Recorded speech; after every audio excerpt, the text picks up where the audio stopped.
Unhelpful advice? Unhelpful advice. Unhelpful advice with Bobby, Kalila, and Paul Banks. Hi, guys. I'm a huge fan. I know this question seems pretty tame compared to some of the stuff you usually talk about, but I had nobody else to turn to.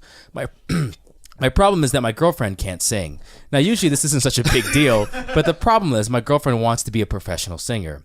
She is a hard worker and she's dedicated a lot of energy and time into practice and lessons. She's also traditionally attractive. Despite this, she can never seem to get an opportunity to perform professionally and doesn't know why. She thinks it's because she's a person of color, but the reality is she's completely tone deaf. She spent money to get semi-professional recordings of herself, and it still doesn't register.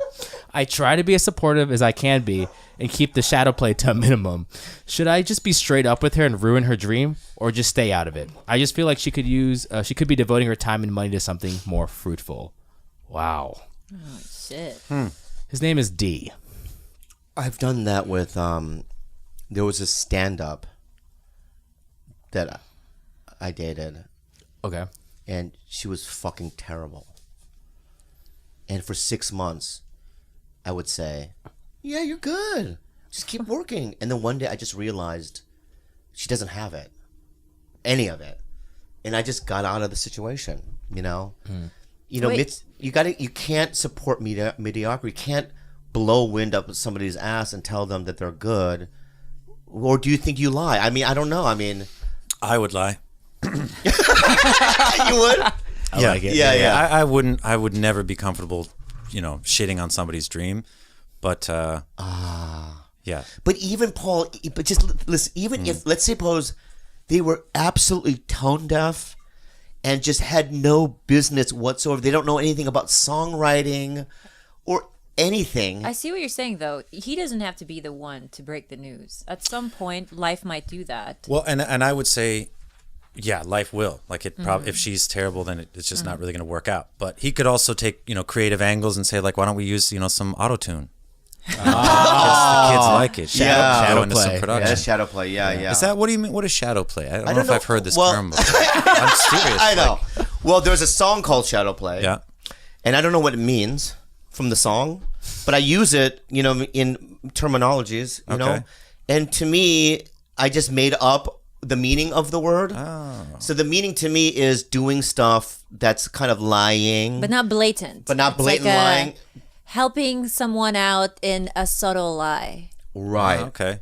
Can it also be like being manipulative though? A little bit, yes. But white like being just kind of like, it's not, your intentions aren't, awful or bad. Okay. You're just being playful. Yeah. But you have to do it. You have to do shadow play in many circumstances in life. Auto-tune is shadow play. Yeah, okay, auto-tune is shadow play. I was kind of like, why do I not know this term? I know. It to me. Well, I made it up. Yeah, I mean, isn't that's a Joy Division song, right? Shadow play? Yes. Yeah.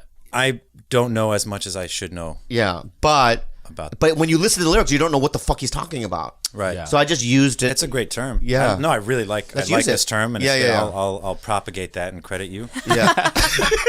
Yeah. But I also just I don't even identify with the impulse that this guy's having to kind of like, I don't know. I feel like if someone is happy and they're your partner, I feel like if you desperately need them to be making money to help support like a child you have, then you might have to give them tough love about like, this is not practical. You're not going to make money doing that. But if this is something that's making this, girl happy, then I think you should just be encouraging and not like what's your beef, but bruh? What about for you, when you found out that the girl didn't have it in comedy, did that turn you off? Did her lack of talent turn you off? But her perseverance. Well, it was an unrequited situation. Oh, okay. Well, that doesn't count. She wouldn't fuck me. You said she was your girlfriend. Well, I thought she was. Well, I can blast her name out right now. Don't do that. I'm not gonna do Please it. Don't. But she was the one also that I took to that Fox party, and she gave her a business card that one. to the president of Fox. I'm like, what the fuck are you doing, you fucking crazy bitch? Yeah. I don't. I mean. You don't No, bring I agree with you. a date to a fucking Fox party, and she leaves the table and goes to the president of Fox. I'm a comedian too. That's embarrassing. Here's my headshot. Right, and she's like, "Who the fuck are you?" Yeah. And then I dragged her from the table, and I go, "I'm so sorry." Right, and I go, "This is not how you make it." Yeah. Yeah, you get an agent and you do the Tonight Show, and then eventually people ask you to do shit.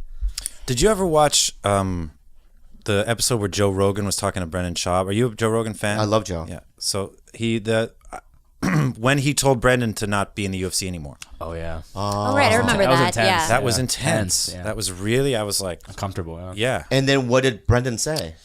He took it really well, if I remember. But yeah, Joe was just kind of like, I saw your last fight, and I don't think you have this. Like, I don't think you have this mentally, I think was the gist he was saying. And it was really tough love.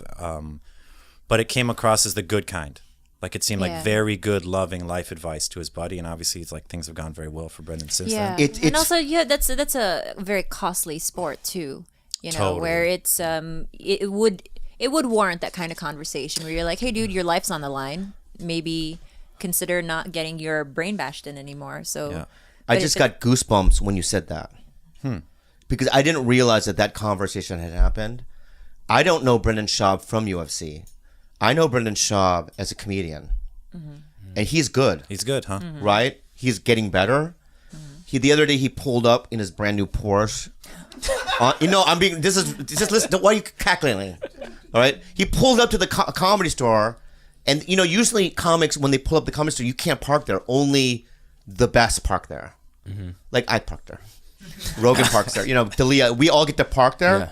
But Brandon just went right in, got out of the car, and they all,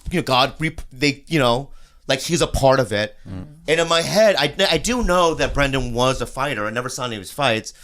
But it's so crazy to think that he reinvented himself by doing something else. And Joe probably saved his life. And that's when you said that, I got fucking goosebumps. And Joe probably also saw a bunch of other things that he was capable of doing.